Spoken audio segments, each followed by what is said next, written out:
पर्दे में संगीत। पर्दा उठ गया तो भेद खुल जाएगा। पर्दे में बात, पर्दे में गीत संगीत, पर्दे में आबरू। आबरू मतलब घर की गृहिणी, सब पर्दे में अच्छा लगता है। परदेसी सैया से भोरहरी बा,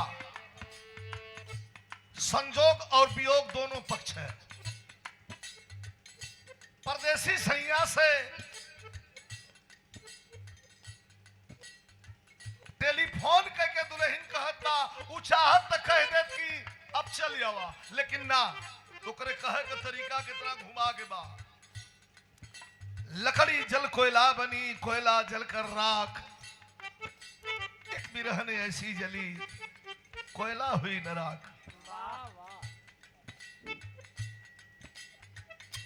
ला ला ला ला ला।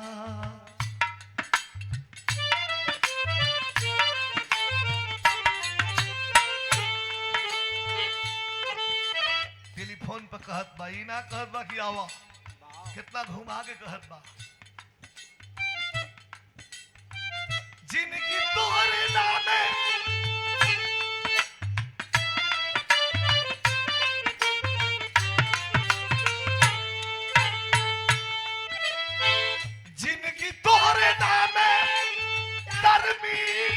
हो गई।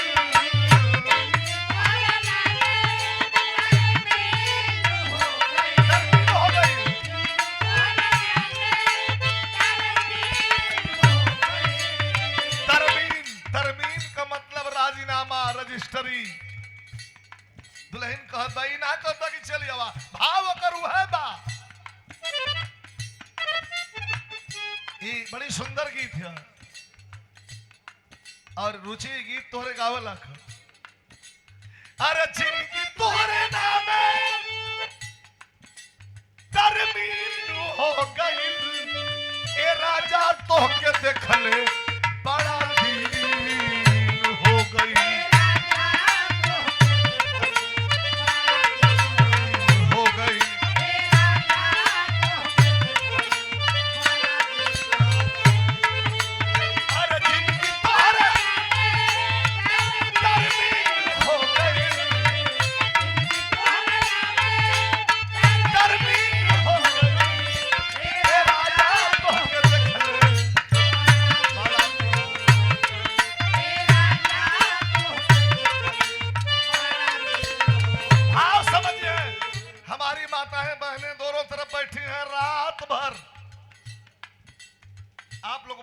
सुन रही है।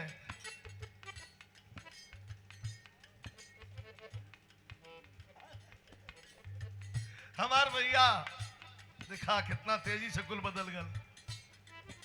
अमरनाथ यादव जी रमई पट्टी, पहला प्रोग्राम मिर्जापुर में, रमई पट्टी में अमरनाथ भैया। गाजीपुर से हम बनारस, तब हमारा वास नहीं रहा, लखनऊ भी नहीं रहा, गाजीपुर से गावत रहली और गाजीपुर से बुला के लिए रमई पट्टी में पहला प्रोग्राम, आज के लगभग 32-30 साल पहले हाई स्कूल में पढ़त रही, गवाए थे आप।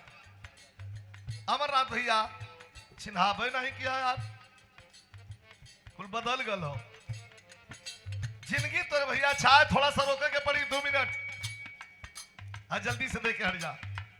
जिंदगी तोहरे नामे तरमीन हो गई, ए राजा तोहके देखले बड़ा दिन हो गई। ई नहीं कहत बा कि चल जावा, लेकिन एक बात कहत बा का, तोहर याद सतावता,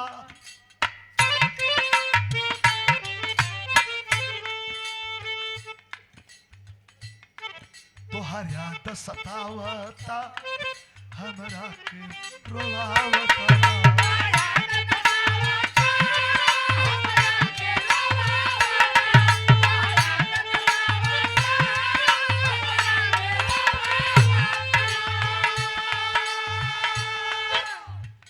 गरम हो छंद पकड़े, ये ऐसा बा के कारण लोटा हर हर हर हर पीजा पता मोटा हो गया, एक लोटा में मोटा हो गया।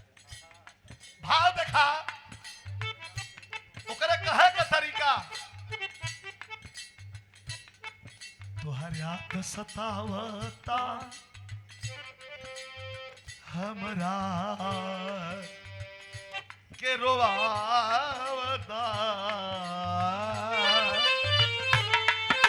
अब रोवे लगल, रही रही के सजिया पर, रही रही के सजिया पर हमरा के रोवावता।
वैसे कहे के तही लोकगीत है, लेकिन खूब बड़ी बिरहा जौन होले ओकर आनंद दे।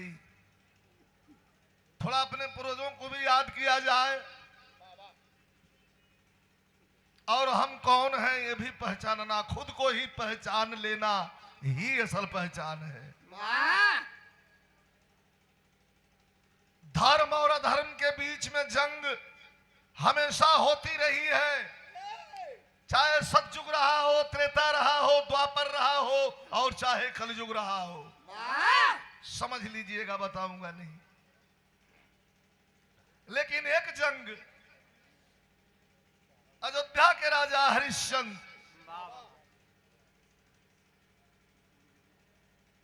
सोए हुए हैं अपने शयन कक्ष में। 8-10 वर्ष का बालक बेटा रोहित कुमार और अपने पत्नी सभ्या अर्थात तारामती सोए हुए हैं।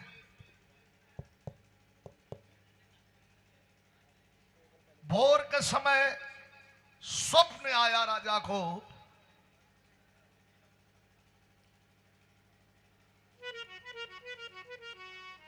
कि हमारे दरवाजे पर विश्वामित्र मुनि आए हैं, दान मांग रहे हैं और मैं दान दे रहा हूं। ध्यान दीजिएगा, ये स्वप्न देख रहे हैं तो कहल जरा कि सपना सच्चो होला या सपना झूठो होला। सब कुछ दान में दे डाला, लेकिन जब भोर में नींद टूटी है राजा हरिश्चंद्र का तो प्रणाम करके और कह रहे हैं, हे ऋषिराज, हे ब्राह्मण देवता, कैसे आना हुआ आपका? दान लेने आया हूं, आपने दान किया है, मैं दान ले रहा हूं। बड़ा गर्व में, मय में, घमंड में आकर के हरिश्चंद्र ने कहा कि और कुछ मांग लीजिए।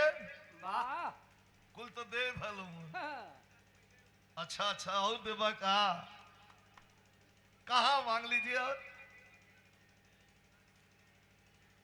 का तो 100 सोने की असरफी मोहर, स्वर्ण मुद्रा, 100 स्वर्ण मुद्रा घट रही है, दीजिएगा क्या? राजा हरिश्चंद्र बड़े तपाक से कहते हैं कि खोल दो खजाने का दरवाजा और ब्राह्मण देवता को 100 नहीं 200 स्वर्ण मुद्रा दे दूं। विश्वामित्र ने कहा कि राजन, आप जिस खजाने का दरवाजा खोलने के लिए कह रहे हैं, उस खजाने के दरवाजे की चाबी मेरे पास है, आपने दान में दे दिया है। सुनिए, आपके शरीर पर जो बेशकीमती आभूषण है, आपके रानी के शरीर पर जो बेशकीमती गहने हैं, सब कुछ आपने दान में दे दिया है। अब तो 100 स्वर्ण मुद्रा का कर्जदार हो गया। देवा की नहीं, कहना जरूर दूंगा। काशी में बिकाने के लिए आए। स्वर्गीय बुल्लू उस्ताद गावत रहलन, आप लोग सुन लो ही हैं। तो इधर काशी में खड़ा हूं अपने लड़का के लेके, मेहरारू के लेके। हरिश्चंद्र कहा कि दास कोई दासी बना लेवे हो काशी की नगरिया। थोड़ा ये माइक में बेस में किसी में ज्यादा है, ट्रिबल कर दो।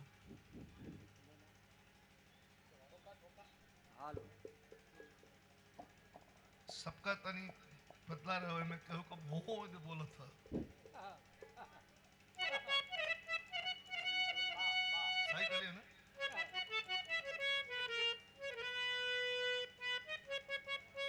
धर्म करना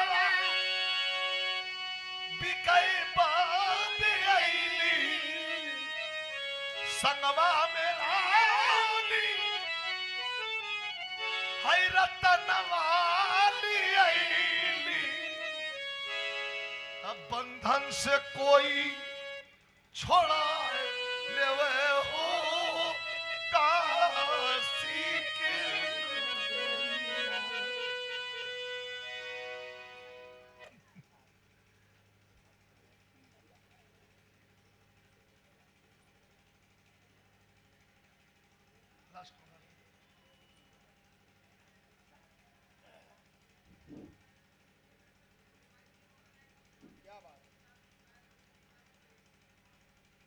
रामनगर के राजा का दरवाजा बंद हो गया। कालू डोम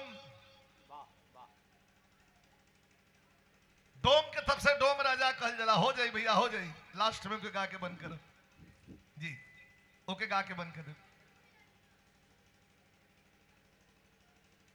कालू डोम खरीद लिया राजा हरिश्चंद्र को। कल के चक्रवर्ती राजा को ले जाकर के मरघट का पहरेदार बना दिया। जो राजा पन्ना पुखराज हीरा जवाहरात मोती से लदे हुए थे, वह राजा आज काले कपड़े को पहन करके, काले कपड़े की पगड़ी बांध करके, हाथ में हरा बांस लेकर के मुर्दा जलाने का काम कर रहे हैं। रानी को एक ब्राह्मण देवता खरीद करके ले गए। अनर्थ तो उस दिन हुआ जिस दिन बच्चे को रोहित कुमार को सर्प डस लिया और सर्पदंश से उसकी मृत्यु हुई। सनसनाते जाड़े की रात में बेटे को लेकर के श्मशान घाट की ओर पहुंचती है। जरा ध्यान दीजिएगा, आग देने वाला उस बेटे का बाप है और मां लेके बेटे को पहुंची है श्मशान घाट।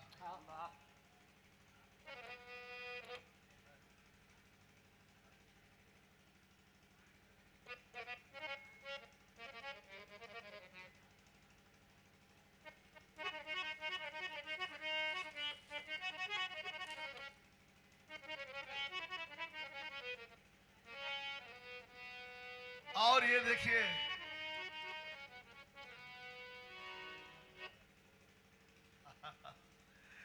हमारे स्वर्गीय उमाशंकर यादव जी, बहू यादव जी के छोटे सुपुत्र बाबू के द्वारा ये सब प्रेम भेंट उपहार दिया गया। माता याद शक्ति भगवती के चित्र के साथ साथ खूबसूरत बाल्टी के साथ साथ 500 रुपयों का पुरस्कार, अंग वस्त्र। आपको बहुत बहुत काहे कि उठ गिरा सुता तकलीफ चिट्ठे साथ बहुत बहुत शुभ आशीर्वाद, धन्यवाद। जरा पॉइंट को नोट करिएगा। मां लेकर के बेटे की लाश श्मशान पर पहुंची है। श्मशान पर आग देने वाला कल्लू डोम नहीं है,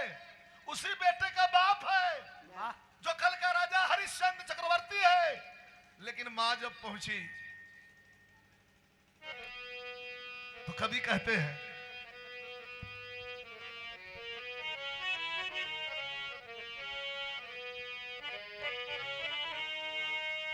भोले ककासी नगरिया मसनवा पर भोरे चिता एक गुजरिया सजावे लागे अनाथ केहू संगवा नया इल्बा सुकुमार सुगना के आचारा ओढ़ावे रोहित ललनवा मसनवा देख दे अब चेहरा हरिश्चंद्र के भइले फीका रुक जा ए तारा मती जिन लगावा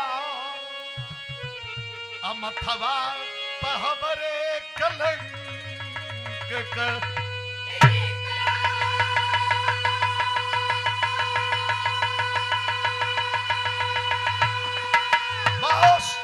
बहुत सीरियस है। मरे हुए बेटे को ले जाकर के शमशान घाट पर लकड़ी का चिता सजाती है, बेटे को सुलाती है, आग लेने के लिए जाती है।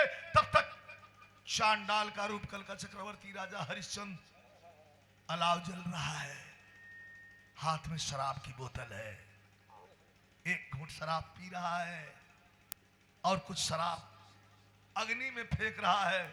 अग्नि और भी प्रज्वलित हो उठती। जब वही अगिया ले आवे खातिर माई चलल की अगिया लगा दे चितवा में, लइकवा के जला दे। अतल जोर से वही चिल्लायल के उसी लड़के का बाप है।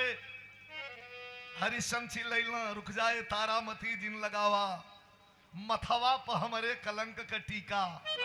कैसे रोक रहे हैं कि रुक जा रुक जा। अरे नादान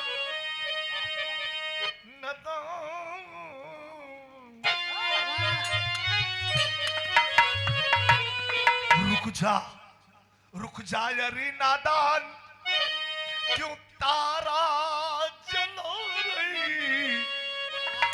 रुक जा अरे नादान क्यों अरे तारा जला रही। बिन कर दिए क्यों राज दुल्हरा जला रही।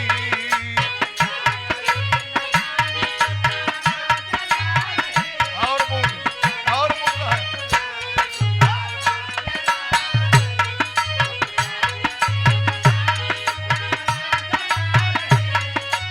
अरे बाबा बाबा बारे बाजी कर।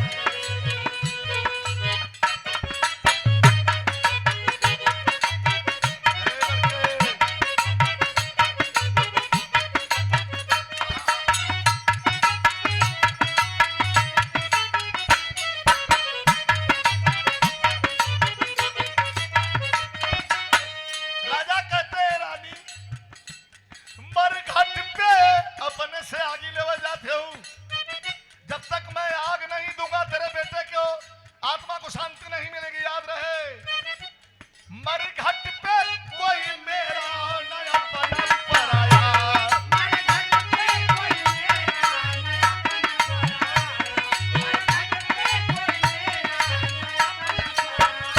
अरे मालिक मेरा मालिक कौन है कल्लू डोम।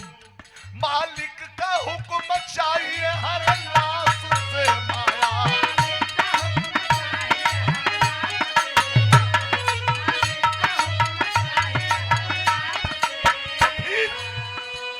क्यों तोड़ के उसूल क्यों तोड़ के उसूल हमारा जला रही। क्यों तोड़ के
क्या कर रही हो?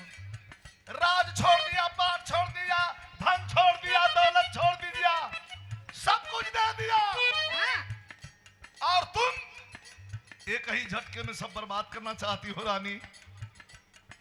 क्या कहते हैं? धीरज का इम्तिहान है, धीरज का इम्तिहान है, धर्म की परीक्षा है।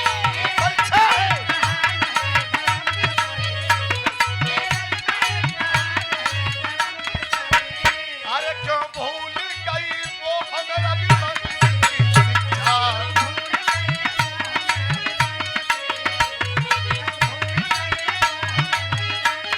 एक लाइन, बहुत विचित्र बात राजा कहते हैं, घाव लग गई।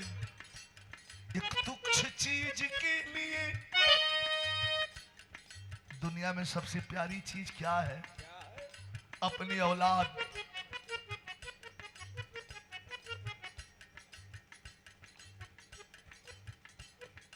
तनी सुना तोरे लाख्यो, सुरती रगड़त रहा, सुनत रहा। दुनिया में सबसे प्रिय चीज अपन औलाद, और राजा तो औलाद के भी बेगाना बना देहलन। कहलन रानी, एक तुच्छ चीज के लिए सारा जला रही,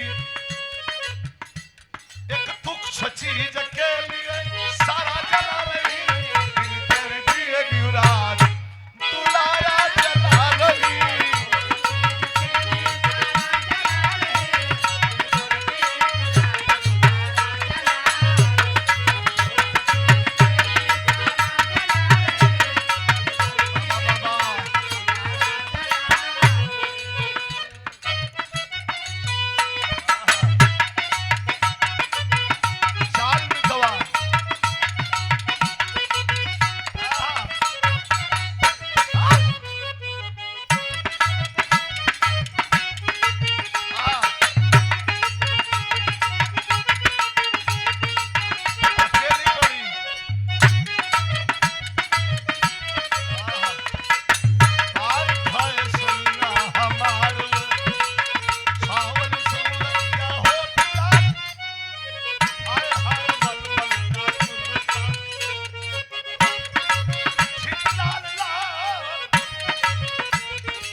रानी के आंख में आंसू है। राजा, आपने मुझे कुछ कह दिया होता बर्दाश्त कर लेती। आपने मेरे बेटा को कहा है, माँ बेटे का रिश्ता क्या होता है। माँ रो रही है, बाप आग देने से मना करा, क्या कह रही है? करुण रस है। रानी कही कि प्राणनाथ जाऊं